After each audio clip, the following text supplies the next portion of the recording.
Bonjour, je m'appelle Thérèse Andrevon-Gottstein. Je suis franco-israélienne, donc j'habite en Israël depuis plus de 20 ans et mon parcours universitaire s'est fait en France, puisque je suis originaire évidemment de France.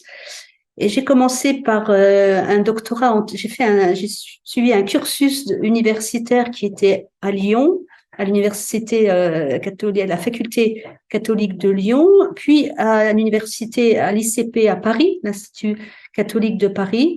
Et donc là, j'ai suivi tout le cursus jusqu'au doctorat et j'ai fait une thèse, j'ai écrit une thèse sur le texte du Concile Vatican II sur les Juifs, Nostra Aetate, en son paragraphe 4. Et donc, quels étaient les enjeux théologiques qui ont surgi à la faveur de ce texte conciliaire, un tout petit texte qui était très innovant, très révolutionnaire, on va dire aussi, par rapport à la position de l'Église catholique sur les Juifs et le judaïsme. J'ai aussi suivi un cycle à la Catho à Paris, l'ICEO, Institut supérieur des études œcuméniques, qui m'a permis aussi de voir quel est le croisement qu'on peut faire entre le rapport à Israël et la quête de l'unité des églises. Et ce qui me conduit à la fin de ce petit parcours que je vous présente.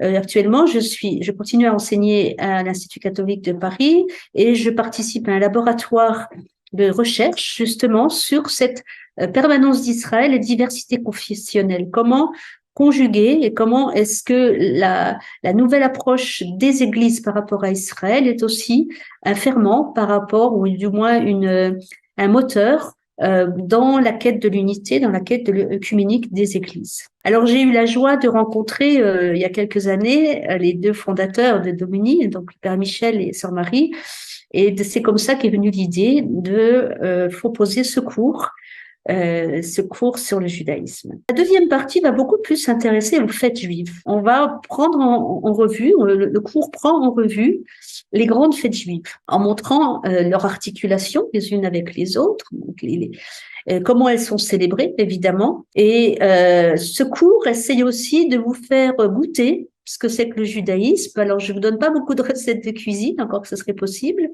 mais je donne pas mal de petites références à des clips vidéo sur YouTube ou aussi des textes en plus pour vous permettre d'aller goûter ce que c'est que le judaïsme aussi, hein, avec des petites vidéos, un peu de musique, un petit peu qui montre un peu l'ambiance aussi de ce que c'est que le judaïsme. Donc la deuxième partie porte sur les fêtes, principalement les grandes fêtes d'automne, qui sont les grandes fêtes, pardon, qui commencent, enfin c'est les fêtes de pèlerinage, les fêtes historiques. Donc on a Shavuot, dans les fêtes de pèlerinage, on a Pessah, Shavuot, Sukkot. Et dans les fêtes historiques, vous aurez les grandes fêtes d'automne avec la fête de Kippour, la fête de Purim ensuite, plus au printemps. Donc, on passe à travers toutes ces fêtes-là. Et puis, cette deuxième partie se termine par deux autres aspects, alors là, qui sont plus sur le judaïsme à proprement parler. Mais je vous propose deux cours sur l'évolution de la théologie catholique vis-à-vis d'Israël. Donc, ce qui lui-même a deux sous-parties.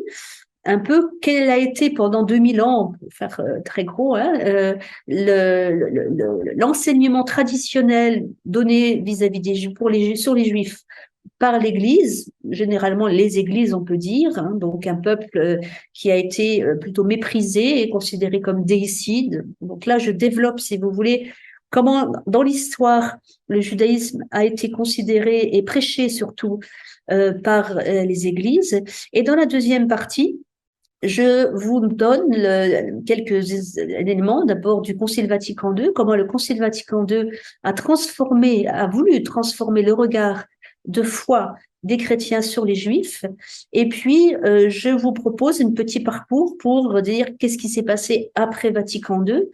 Bien sûr, tout ça, c'est un survol, mais je pensais que c'était important, dans le cadre d'un cours de Daubigny, de pas simplement présenter le judaïsme un peu comme une religion de l'altérité, que le judaïsme est, mais de voir aussi ce lien au christianisme et comment il a pu à travers l'histoire, se tisser, malheureusement de manière assez négative, et comment il se retisse aujourd'hui à la faveur de ce nouveau regard de foi des chrétiens sur les Juifs. Donc c'est ce dernier cours,